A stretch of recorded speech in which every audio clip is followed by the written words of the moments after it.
सीख देने वाली कहानी। दोस्तों, एक गांव में एक सफल व्यापारी रहता था।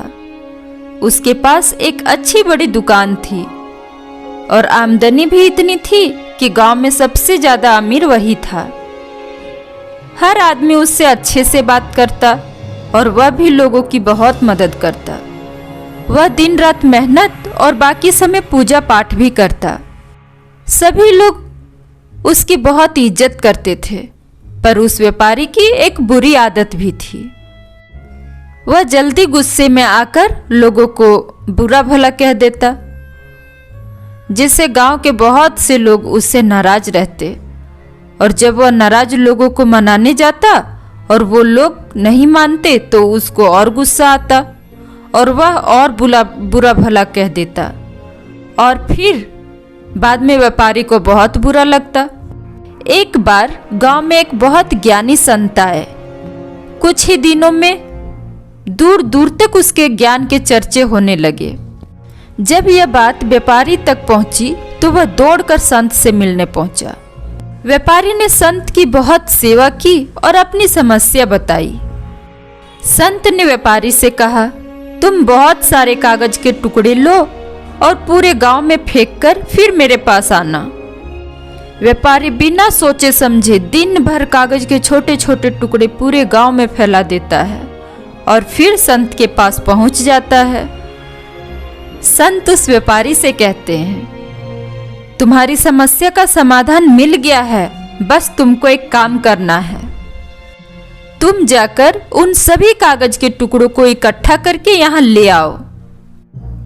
अपनी समस्या का समाधान पाकर व्यापारी बिना कुछ सोचे समझे उन कागज के टुकड़ों को इकट्ठा करने के लिए पहुंच जाता है।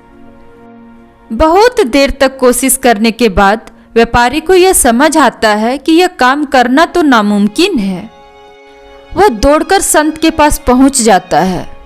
कहता है, आपने काम दिया वो तो असंभव है, मैं चाहकर भी उसको पूरा नहीं कर सकता। संत मुस्कुराते हैं और कहते हैं, बेटा, मैं भी यही कहना चाहता हूँ। किसी को कहे अपशब्द वापस नहीं हो सकते, इसलिए हमें हमेशा सोच समझकर बोलना चाहिए। आज के बाद तुम यह बात अपने मन में अच्छे से बिठा लो, चाहे कुछ भी हो जाए, तुमको किसी को भी अपशब्द नहीं बोलना है।